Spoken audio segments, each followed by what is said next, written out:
Everyone, we're ready to begin the new series of Torah study from the beginning, from Bereshit. We get the honor and the privilege of starting the Torah all over again. So if you have your Chumash, you just have to turn to the first page, which is Bereshit, as we begin the Torah all over again. Is everyone ready to begin? Okay, so I'm going to start by telling you an interesting fact. And that is that the first Torah portion of the entire Torah, which is Bereshit, spans the first 1,500 years of creation, which means that the first Torah portion spans more time than the entire remainder of the Torah. Let me repeat that again. The very first Torah portion of Bereshit, from 6 days of creation, and then Adam and Eve, all the way to Noah, is the first 1,500 years of creation. And when you go from Noah till the death of Moses, which is at the end of the 5th book of the Torah, it's slightly under 1,500 years, which means that the first Torah portion contains more time than the entire rest of the Torah, the entire balance of the Torah. So why am I telling you that? It's not only an interesting trivia fact to know that it spans such a long time frame, but it also tells us something else, and that is that the fact that something is physically lengthy is a reflection of the fact that it is spiritually lengthy, which means that the first Torah portion has in it great spiritual foundations that are almost equivalent, so to speak, to the entire remaining of the Torah. And the fact that it manifests itself in such a long time span of 1,500 years is because, as you can imagine, the creation of the world is the loftiest subject, because it's about God bringing the world into existence, the very creation, and the first human beings made in the image of God. And just to tell you what Jewish philosophy says about the creation of the world, that in Jewish philosophy, especially Hasidic philosophy, creation is referred to as yesh me'ayin, which means something from nothing. When human beings create something, they're always taking something and making something else out of it. So you take wood from a tree and you make a table out of it, for example. Every human creation is something from something. Something prior existed and you turned it into something else. You transformed it. You may have transformed it to something much greater. You may have perfected it. And that's what man's mission in this world is. As a matter of fact, the last word of the Friday night Kiddush that we say, which comes from this week's Torah portion, when it talks about the 6 days of the creation, Yom HaShishi, and then on the 6th day, God completed his work. The last words say, Asher bara Elokim, that God created, la'asot, to do. And our rabbis expound on this and say, God made everything for us to come and do, meaning that we have to take what he created and improve it. So, for example, there's a famous story. The Talmud says a certain Roman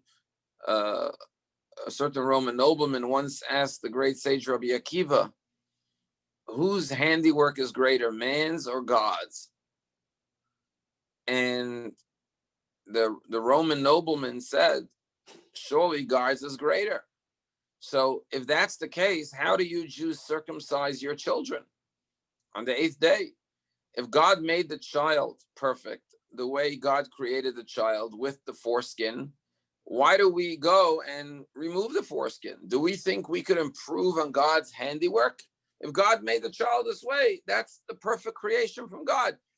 It's a little bit audacious for us to think that we can change or alter somehow God's creation. Who gives us the right to do that?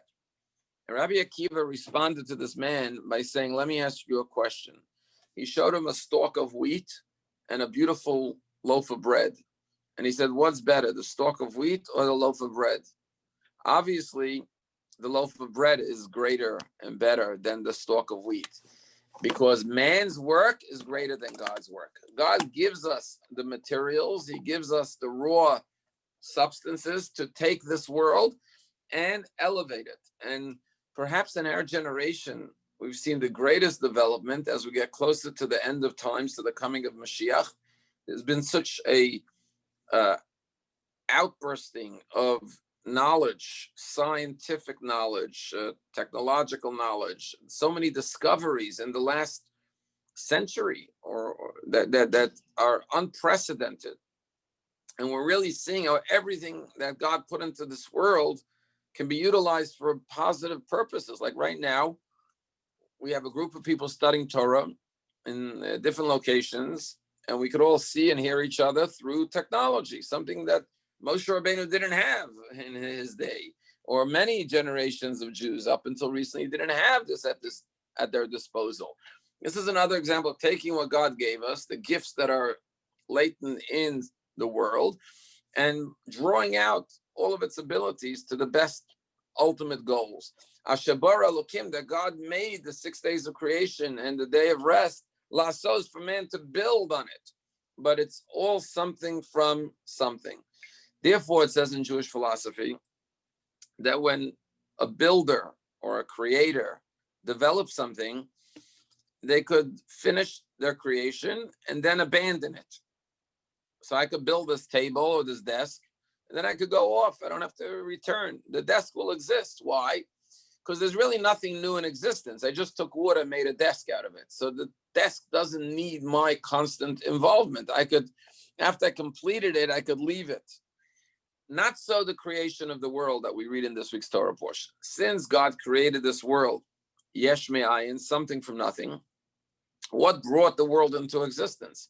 It's God's force, God's energy, God's vitality that was imbued in the world to bring it into existence.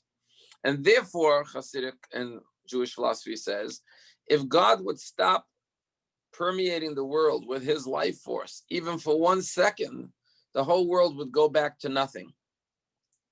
Because I'll give you a simple analogy. If I throw a ball in the air and the ball is flying, as long as my energy is in the ball keeps on traveling through the air.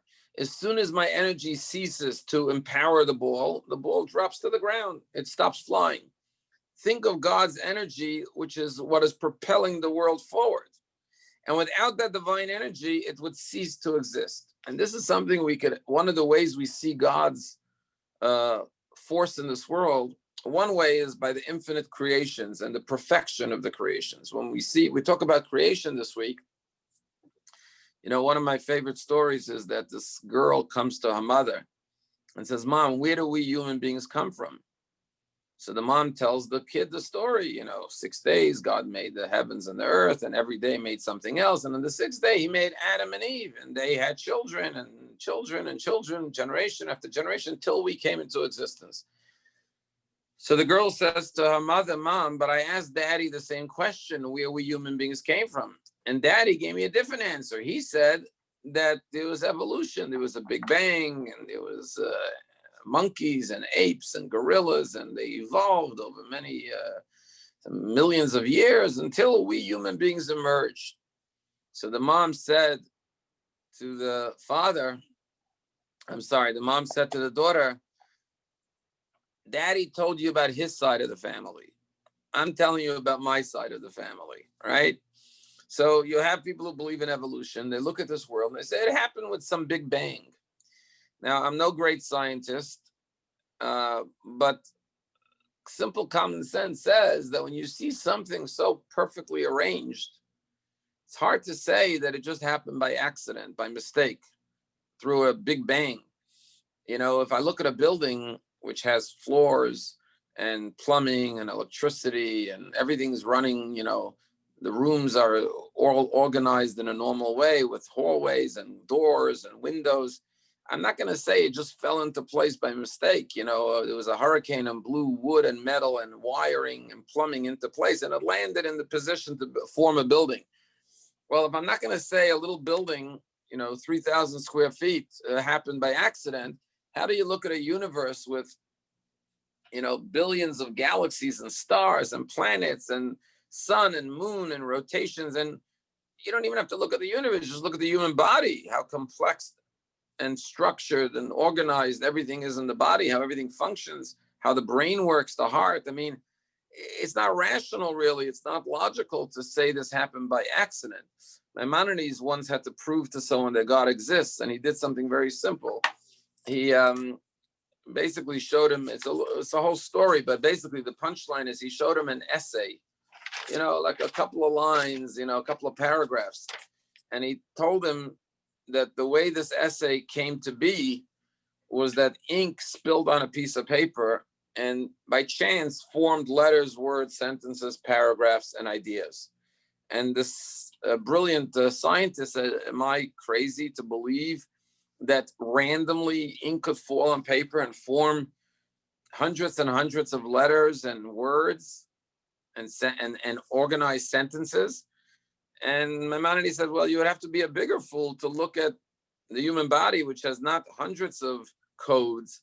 The human genome, right, is, you would need, I don't know how many libraries to fill it, to fill the human, just the genome of the body, so it's just not rational to think this happened by accident. You look at the world, you see there must be an architect, there must be a designer, there must be a creator. But that's only one dimension. The other dimension is, as you see the world, we talked about the energy of God keeping the world going. So I gave you the analogy of throwing a ball. So if you're watching football these days, right, the quarterback throws the ball, it has a lot of energy. The further the ball goes, it slows till it falls. Anything that's physical declines with the passage of time, just like the human body, for example, right? So, because God originally made us to live forever, but then after the sin, we was destined to die. But physical things weaken and decline with the passage of time. It's like if you have a clock, sooner or later it starts to slow down. That's physical things. When you look at the world and you see the precision of all of the orbits of the universe, besides the fact that they don't collide, but the fact that the sun rises precisely when it's supposed to rise every day. And I could tell you what time the sunrise is going to be in 50 years or in 100 years from now. And it's not even going to be off by a minute because there's no weakening. Why? Because there's a supernatural force that's keeping it going. So God made us to build on what he created. He wants us to be his partners in creation. And one of the reasons why he does ask us, we talk about tikkun olam, perfecting the world physically, spiritually, in every way we have to contribute to the development of the world. Why did God do that? Why didn't he just make the world perfect? And again, why, if he's making a child, a perfect baby comes out of the womb with eyes and ears and heart and limbs and organs and kidneys and liver and teeth, a miracle in the gums, right? Couldn't God make the baby circumcised already? Why did he have to give us the mitzvah to go and circumcise the child? And the answer is that God is giving us the opportunity to be his partners because, if we were just passive in this world and we had no role to play, one of the greatest joys of life is the ability to create. Why? Because since we're in God's image, we want to be like God. God is the ultimate creator. And that's why we get tremendous joy. If you've ever built something or designed something or painted something or wrote an article or wrote a book or did any kind of work, the more creative the work was, you developed a business or whatever you did, right? The more creativity you have to put into that, the more pleasure and the more enjoyment you get. The more mindless the work is, the less pleasure and enjoyment you get. Why do we get pleasure when we use our creativity? You would think, okay, if I give you a job, you could either be a doctor or you could bag groceries at Publix. And I told you, I'll pay you the same amount of money. It's not like you're going to earn less. Most people say, I'd much rather be a doctor than bag groceries. And you say, why? A doctor has to think and work hard and come up with diagnostics and treatments and all of the hard work and study. a Publix bagger. He just has to put the groceries in the bag. It's a lot easier. And the answer is we're not looking for easy. We're looking for enjoyment and satisfaction and fulfillment and pleasure.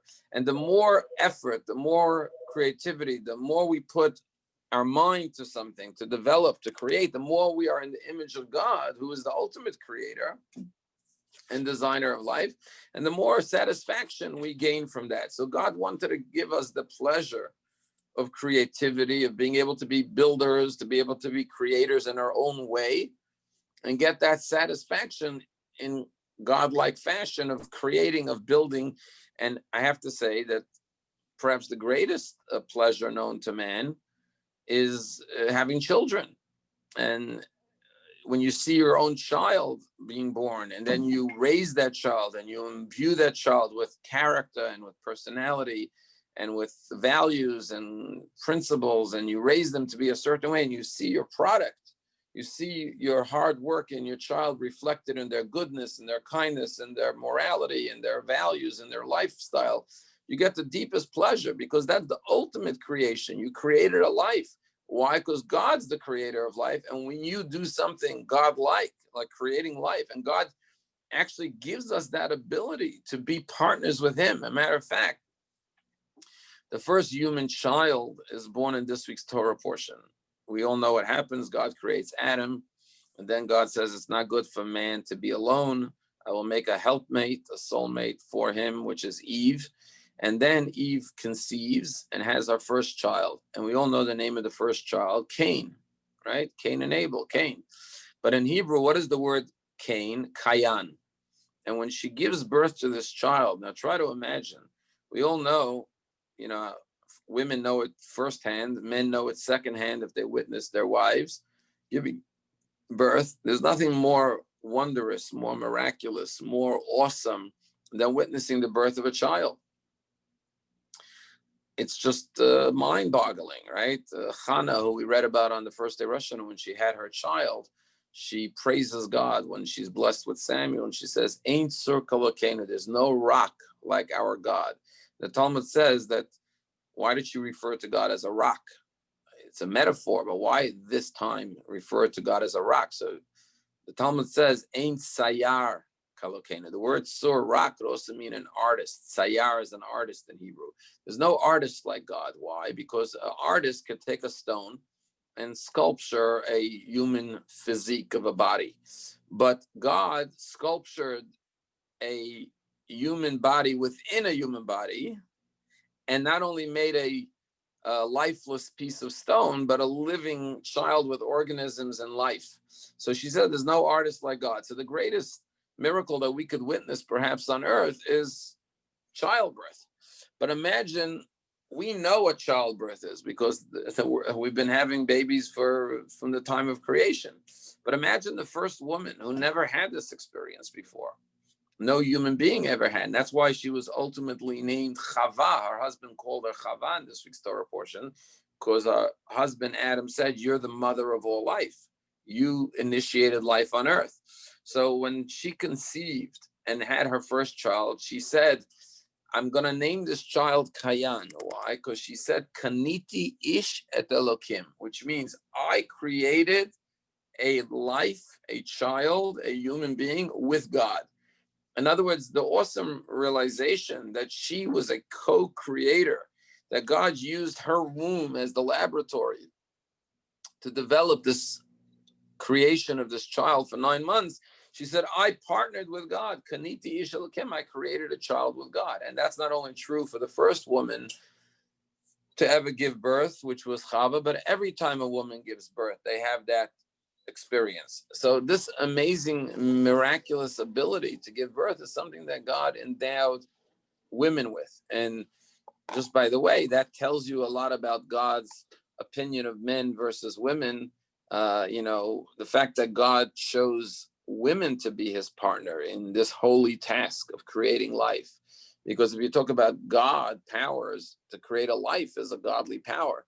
And God invested it in a woman, not in a man. You would have thought maybe God would have said, okay, I'll give both male and female the opportunity to do this so that they could rotate, make it easier for the woman. She doesn't have to have all the children herself. But God, for some reason, feels that a woman is more of a vessel and more aligned with God spiritually in his image, that she is more worthy or capable or suited to be his partner in bringing life into the world. And I mentioned earlier in my video today that I sent out that in Israel there was a record. A man died by the name of Shlomo Suluman at the age of 117 yesterday in Israel. It's remarkable. He was born in 1903 in Yemen, immigrated in 1949 after the creation of the state with his wife and 4 children, went on to have 2 more children in Israel, his wife had 2 more children in Israel. He fought in the IDF. His wife sadly passed away a number of years ago at the age of 94, but he died yesterday at the age of 117. They think he, not only the oldest man in Israel, but maybe the oldest man in the world. Now, I know yesterday John McCain's mother passed away at 108, but 117 is quite something. And what's most amazing is he obviously had 6 children, many grandchildren, great-grandchildren, and great-great-grandchildren. And his granddaughter said that up until before the pandemic, he was actually going to shul every day to daven at the age of 116. And she felt that the pandemic and the isolation unfortunately harmed him and caused his demise to come prematurely at 117. And it's interesting that this week's Torah portion is where God declares, after the sin of Adam and Eve eating from the tree of knowledge, that man's lifespan, you come from dust, you should go back to dust, and you shall not live forever. And man's lifespan shall be Vahayu Yamav Meyav Esrim Shana, 120 years. Hence the proverbial, may you live till 120 at Meyav Esrim Shana. And Moses, of course, Moshe Rabbeinu was the only human being in the Torah to live the full 120 years. Now, there were people who lived more than 120 years, but originally man lived much longer, but the age declined gradually until Moses lived till 120. So this man, Shlomo Suluman, lived till 117 years old. Quite remarkable. So this is the crux of this week's Torah portion, the story of creation, the beginning, the Genesis. That's why it's called the book of Genesis, the Genesis of mankind. And but before we get to man's creation and the subject of man and woman, we start with the word Bereshit. In the beginning, God created the heaven and the earth.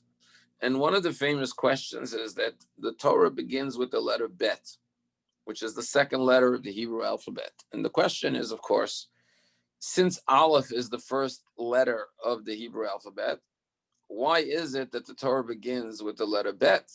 Wouldn't it have been more appropriate to start with the letter Aleph? As a matter of fact, the 10 Commandments that God gave the Jews after they left Egypt at Mount Sinai begins with the letter Aleph. Anochi Hashem Lakecha, I am the Lord your God who took you out of the land of Egypt. The first letter is the letter Aleph. So why didn't God start the whole Torah with the letter Aleph as well? And one of the many answers given is that one of the themes of this week's Torah portion is the idea of Bet, the idea of 2. Why? Because every day of creation, God does 3 things. And, we talked about creativity and being a creator and man's pleasure and task of creating things in this world. There's a 3-step process to creation, and we see it every day of creation. Step 1 is, and God said, let there be ... whether it's light or trees or sun and moon. And what this reflects, of course, is a vision, a mission statement. Every time you want to create something, it has to start with an idea. You have to have an idea of what you want to create in your mind. So God goes about planning what he wants to do. Let there be. There's the will. There has to be the will and the desire to create something. The second step in the process is Vayihi Chein, and it was, meaning a lot of people have the will to create things, but they don't have the discipline to actually create it, to actually implement it. So first you have to have the desire, you have to have the vision, you have to have the goal, you have to have the plan, but then you have to implement your plan. You have to carry it out. A lot of people have great ideas, but they don't know how to implement it. They don't know how to bring it to fruition. So God does not just the planning, but also the implementation. Now, in our society, you may have an architect who draws up the plans and then a builder actually implements it. But God does both, obviously. But there's something very interesting that we find, and that there's a third step to creation every day. After God creates what he creates each and every day, it says God observed what he created. Vayar Elokim, God saw, he surveyed his construction, whatever he built, whether the sun and the moon or the trees or whatever it was. And God says, Ki Tov, it is good. So here we learn a very important third step of creation that sometimes is overlooked. And that is that after you plan something and then you actually develop it and build it, you now have to declare that it's good. You have to continuously see the good in it and accentuate the good in it for it to continue to develop and sustain itself. So the best example is a child. A couple says, let's have a child. Great. That's the plan. Then they go ahead and they create the child. But now starts the lifelong task of declaring, yes, Ki Tov, you are good. Seeing the good in the child, recognizing it, drawing it out, developing it. That's the main role of parents, through the love to bring out all the talents, the hidden, laden abilities of the child by sort of holding up a mirror to the child and showing them their own potential of what they could achieve. So that's the third step of creation. But here's something quite fascinating. Every day of creation, basically, God says it's good. The only day it doesn't say it's good is Monday, because he made a division between the waters above and below. And our rabbis say God didn't want to bless division. But on the third day, which is today actually, God said twice, Ki Tov. And our rabbis, that's why we have a tradition that Tuesday is the best day of the week. If you're going to move or do something, you should do it on a Tuesday, because Tuesday is double Ki Tov, because God blessed it twice for Monday and for Tuesday. So every day basically gets a Ki Tov. It was good. There's only one day that God says that, not only that God doesn't say Ki Tov, but God says the opposite. God says Lo Tov, not good, bad, mistake. And what was that? The sixth day of creation. When God made Adam, God declares, Lo Tov hiyot hadam levado. It's not good that I made man alone. Loneliness is a terrible thing. No man should live alone or in isolation. You need companionship. You need friendship. You need love in your life. So therefore, God declares, I'm going to correct my mistake, so to speak, because it's not good. Lo tov that I made man alone. Eselo, I will make for man Ezer, a helpmate, Kenegdo, alongside or opposite him. Meaning, God recognizes that it was a mistake or it wasn't good to make man singular. Man needs a partner. Man needs a soulmate, a friend, a companion. And God creates Eve to be that companion. And then God declares, Al Kain, Yazov, Adam, et aviv et imo. Therefore, man shall leave his father and mother, v'davak b'ishto, and he should cling, or davak in Hebrew, the word devik means glue, attach himself, become one with his wife. V'hayula basar echad, they should become one flesh, because Eve was created from the flesh, from the bone of Adam. So here, the Torah starts with the letter Bet, because the letter Bet, of course, represents two, to teach us that we need friendship, we need companionship. As the Talmud says, O chavruta, o metuta, which in Aramaic means either give me friendship or give me death, meaning to say that not having friendship, not having love is equivalent to not living, to death. So the letter Bet reminds us always to be with others, companionship and friendship and partnerships. As the verse says by King Solomon, Tovim hashnayim min ha'echad. Two are better than one, because if one falls, the other one can lift them up. And that's really the goal of life, to have friends who, when one person is down, one person is going through a hardship or struggle, there's someone else to lift them up. And this is the importance of friendship and community and family.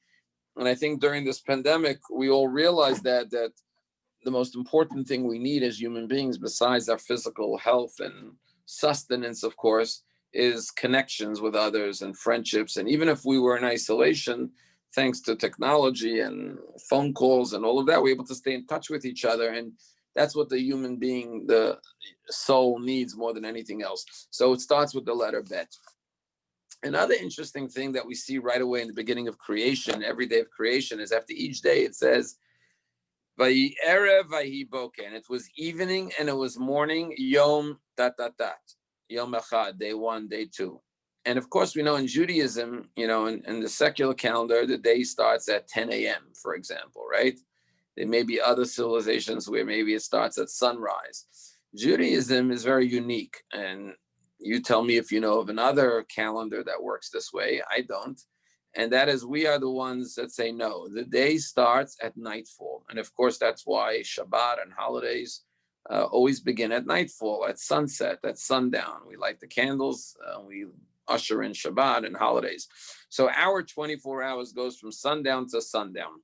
And the question is, why would the day start with night? Right? It's because the Torah declares, and it was evening and it was morning, day one, placing the evening before the morning. And the idea here is very fundamental, and that is that sometimes we have to go through the night before we get to the morning. In life, we shouldn't expect the sun to rise without the preceding night. Now, night doesn't have to mean darkness and hardships and bad things necessarily, but it does mean effort and toil and hard work and struggle. If you want to see the sun rise, if you want to experience the light of day, if you want to experience the bright times, there always has to be an investment of time and effort and energy to achieve that. In life, generally, the more precious something is, the more valuable something is, the more effort and investment of time and effort it takes. And therefore, the Torah is saying, first you have to go through the erev, first you have to go through the difficult times or the challenging times or the times of toil and hard work. And then Vayihi Boker. And this same idea we also find in the 6 days of the week in Shabbat. It's interesting, in the Christian calendar, the first day of the week is Sunday. And the idea is that you start with a day off and then you go to work for the following days. In Judaism, it's 6 days you shall work, as God worked for 6 days, metaphorically, and on the seventh day you rest, meaning first you work for 6 days, and then you earn your day of rest. You don't start with the day of rest and then work. Someone once said, life is short, eat dessert first. And while it's cute, and yes, you shouldn't always be pushing things off for a rainy day, because you got to enjoy the days of sunshine while you can, and don't push things off on the one hand. Enjoy every day and every moment and seize the moment and the opportunity. But on the other hand, we have to realize that we get to our day of rest, we get to our day of pleasure, our day of enjoyment, when we first invested 6 days of work first. And, if you look at our society, the idea of credit cards, for example, I'll enjoy myself now, I'll spend now, I'll buy myself that thing I can't afford, I'll take that vacation I can't afford, and I'll worry about paying it off later. That's not the right philosophy. The right philosophy is first you work, you earn, and then you spend what you earned. Obviously, there are times you have to take loans in life for mortgages or things like that, but the general attitude has to be, first I work, first I, achieve, and then I enjoy the day of Shabbat, or first I go through the evening, and only then do I reach the morning. Now, it's interesting that if the word, it says that the earth was, in the beginning when God created the world, the earth was astonishingly empty, with darkness on the surface of the deep, and the divine presence hovered upon the surface of the waters. And God said, let there be light. So it's interesting just to note that the word or, light, is the 25th word in the Torah. Now, why is that important? Because we all know that Hanukkah, the miracle of lights, occurred on the 25th day of the month of Kislev. But it's also interesting that the first thing God created was light. And the Lubavitcher Rebbe said something very beautiful. He said, why is that's the first creation? You would argue maybe that you don't need light. The whole purpose of light is to be able to see things. If nothing was created yet, why did God need light? I only need light to see things that exist. But if there's nothing that exists yet, why do I need the light? Also, God didn't make the sun and the moon till day 4. So what is this light that God made on day 1 if the sun and the moon weren't created till the 4th day? And the Rebbe says another way to look at the statement, let there be light, is that before you begin a project in life, we all know you have a mission statement. Every organization, every company writes a mission statement. And it's important to know what your mission statement is. Now, the mission statement could only be maybe one paragraph, but it's always to remember what your mission statement is so you know the why of what you're doing, It's been discussed in many talks and books by great entrepreneurs that the companies that are the most successful ones are the ones that not only have a what and a how, but a why. It's very important for companies to know, why are we creating this product? What is our mission? What is our purpose? Because if you don't know why you're doing it, even if you're very good at the what and the how, you won't be successful. Someone told me today that, the Apple 12 is coming out today. They're releasing the newest iPhone. Could you imagine 12, right? And, Steve Jobs was the type of person who had a vision. He had a why, what he wanted to do.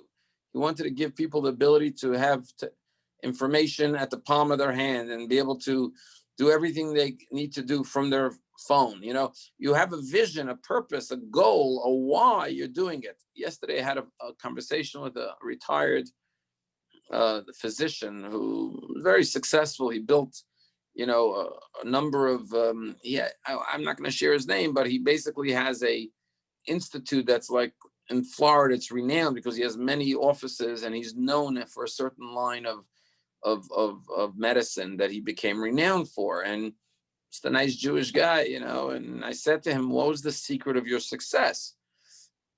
And he didn't say because I was very ambitious or because I was, determined to make a lot of money. That's not what he said to me. He said, I had a philosophy to always listen to my patients and be kind to them. And I always, taught this to all of my, employees, my nurses, my doctors. When someone walks in, remember how you have to treat them and listen to them and make it the highlight of their day, even though it's coming to a doctor's office. He had a philosophy, he had a why, a determination of what he wants to do to help people. And that made him successful. So what is God's mission statement? God's setting out on this very ambitious project to create a universe, but why? Okay, not just how. The next 6 days, we're going to learn how God did it each and every day. But why did he do it? What was the motivation? And what is the mission statement that we all have to keep in mind as we go through life and further develop the world that God created and handed into our hands? And the Rebbe says it's 2 words, let there be light. In Hebrew, it's 2 words, yehi or, meaning the purpose of creation is to create light in our lives, to create light in other people's lives. As we go through our days, that's what we have to stay focused on. Why did I get up in the morning? What's my purpose of existence? What am I here to do? I'm here to bring more light into the world. Through my deeds, through my actions, through my behavior, I can bring light each and every day into the world and into the life of others. And that's why Yehi Or is more than just a physical light. It's a spiritual representation of what man's goal is. I want to focus on the 3rd day of creation and share with you what is such a beautiful midrash. First, I'm going to share with you something very powerful. Someone brought me a present yesterday, a new book, and I recommend it for everyone. I just started reading it last night. It's called The Gift, and it's written by the same author who wrote the book, The Choice. Her name is Dr. Edith Eger, E-G-E-R. And if you don't know about her, she is a 93-year-old Holocaust survivor. She lives in California. Her story is remarkable. She told her story in the book, The Choice. I won't give you the whole story. I'll let you read The Choice if you haven't read it yet. Remarkable story of survival. But when she came to California after surviving the war and surviving the camps, she went to college, I think in her 40s, and became I don't know if she's a psychiatrist, but she's like a therapist, like a psychologist. She does psychotherapy.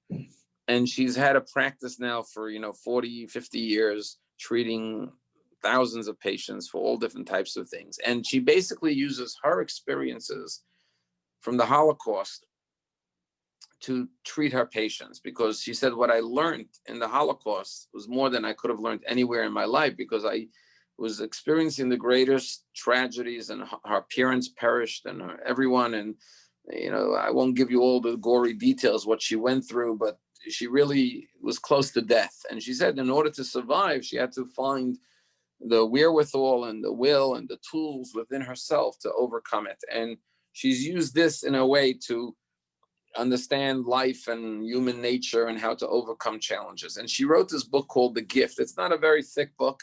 You could probably read it in a few days or less. And I just started it last night. And basically, she has 12 sections to this book. And basically, her premise is that as hard and as awful the prison of the Holocaust and the concentration camps and being in Auschwitz was, she was from Hungary.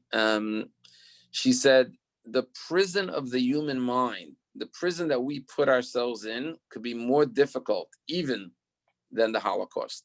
And she basically has 12 sections. And there's a picture of a key on the cover of the book, because she says basically these are 12 prisons that we all put ourselves in. When I say all, human beings, one way or another. And she wrote it in an order how to get out of each of these individual prisons.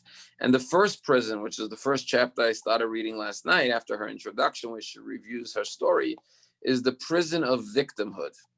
And I'm not going to tell you what she writes, but basically she talks about how wallowing in self-pity and feeling I'm powerless, I'm a victim, I don't have choices, I can't change my situation, is a way of keeping yourself imprisoned in the state of mind of victimhood. And she said, my parents didn't have a choice about the way they died. And they came to Auschwitz, and the day they arrived, they were sent off to the gas chambers and they perished. But if you're alive, you have choices, and you are not a victim. And you have to learn to love yourself and not to let other people's attitude or actions towards you define or affect who you are. You have to love yourself, because at the end of the day, you're the only person who could be there for yourself, and you have to love yourself unconditionally. And she said, it's not being a narcissist if you love yourself. You have to hug yourself and embrace yourself and look in the mirror and say, I love you. And because you're the one who's going to be there for yourself. But talking about this idea of victimhood, and she says, this is the first prison that you have to get out of, this mindset. The name of the book is The Gift. Very simple, G-I-F-T. It just came out on Amazon. I don't know if it's in bookstores yet, but it's a wonderful book. And she's 93 years old, if you could imagine writing this book at the age of 93 years old. And there's a picture of a lovely, beautiful Jewish woman. And I want to talk about the day 3 of creation, because there's a very powerful midrash. The midrash says that on day 3, God created, of course, the trees.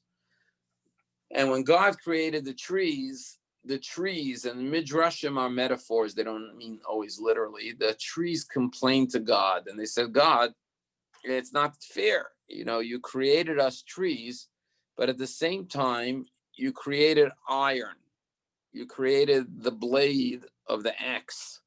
And how are we meant to survive in this world as trees if the blade of the axe will come and chop us down?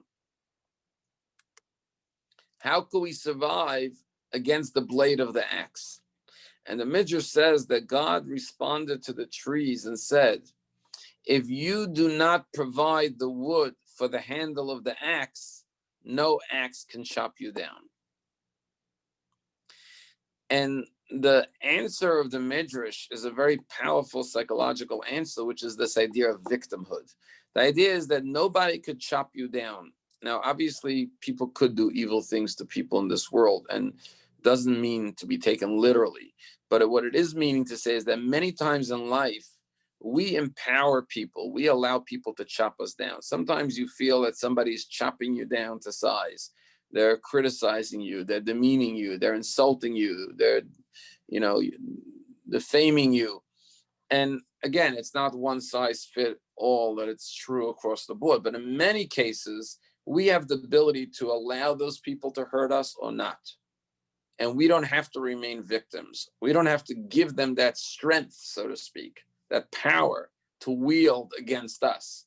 We could diffuse their power by taking away that handle to the axe so they can't harm us, because they can't hurt us. And that, reading the book and the fact that she chose to make the very first chapter in the sequence of the 12 gifts that we have to give ourselves, she says, the ability to not live as victims, this idea of the Midrash, which was said thousands of years ago, is obviously teaching this lesson in a very powerful way. You may wonder, why does the Torah tell us what God made on every day of creation? Like, is this a historical document?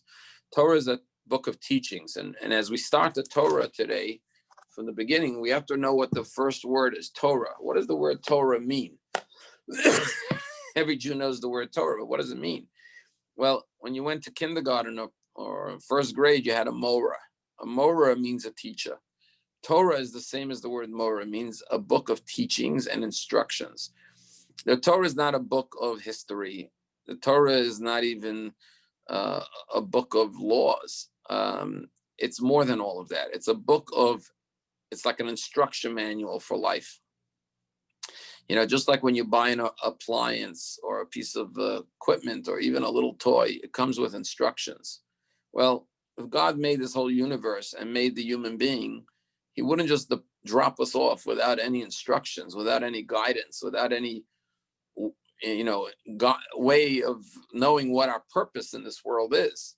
So the Torah is the divine instruction manual that God gave us with our lives, to know how to live our lives optimally. So when the Torah gives us the 6 days of creation, it's not just to know historically, factually how the world came about.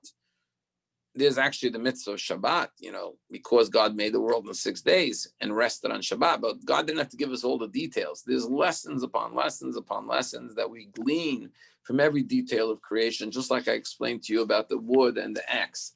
But here's a beautiful example from day number 4. When you look at day number 4, it says God made the sun and the moon. Now, originally, when God makes the sun and the moon, the verse says, and this is chapter 1, verse 16, God made the 2 great luminaries, the moon for the night and the sun for the day. But right after it says the 2 great luminaries, Shnei Hamorot Hagdolim, describing them both as great, then the very next verse says, the big one for the daytime, meaning the sun, and the small one for the nighttime. So there seems to be a contradiction. First, it says there were 2 great luminaries, but then it describes the daytime luminary as the big one and the nighttime as the small one. So the backstory that the Midrash provides for us is that originally God made the sun and the moon equal in their light. Now, it doesn't only mean in the size, because you know that the moon reflects the light of the sun. It doesn't have its own intrinsic light, but initially they had that both equal power of illumination. But then the moon came and complained to God. Again, in the Midrash, the moon talks to God and says to God, and this is the direct quote of the moon. The moon says, Ein shnei melachim mishtamshim beketer echad, which means 2 kings cannot share 1 crown. This was the moon's way of saying, you can't have 2 lights that are equal in size. You can't have 2 kings ruling 1 throne. Either, the sun is the king or I'm the king. You can't have both. You can't have 2 equally powerful rulers. You need the king, and then you could have someone beneath the king, a top officer. So God says to the moon, you're right. You make a very good point. 2 kings can't wear 1 crown. and you and the son can be equal size. Therefore, l'chi umati et atzmech. Go make yourself a little bit smaller. Diminish yourself. And that's what happened. Originally, they were the two greater luminaries, but then God says the bigger one by the day and the smaller one by night. And the rabbis say something beyond beautiful. They say that why did the sun merit to be the bigger one? Because not just because the moon complained, because if the moon brought out a good point, two kings can't wear one crown, and God agreed to the moon, why did he punish the moon for making a good observation? Why should he be faulted for making a good point to God? So the rabbis say it's not that the moon complained and was unhappy and was egotistical, let's say, and wanted to be larger, that it got smaller, which in itself is a lesson that when you try to make yourself bigger, you actually diminish yourself and make yourself smaller. Like a person who seeks honor and recognition, they usually make a fool out of themselves. They make themselves smaller. But a rabbi says something else that's even more powerful. The rabbis say that the sun remains silent when the moon complains. Here the moon was coming and saying, well, two kings can't wear the same crown, meaning I should be bigger, and the sun remains silent. And our rabbis say that those who hear others disparage them or try to hurt them or defame them or diminish them in some way, and they remain silent, they don't respond with anger or with ire towards them, they are like the sun in all of its bright glory and light. And in Judaism, there's a concept of being mevater. Mevater means look the other way. Don't fight it. Again, there's no absolute rule. Sometimes you do have to take a stand for yourself and you do have to speak up. It's not across the board. But many times if someone says certain things, you can look the other way. You don't have to respond. As a matter of fact, Ruth Bader Ginsburg, who just passed away, someone once asked her, what's the best advice you ever got?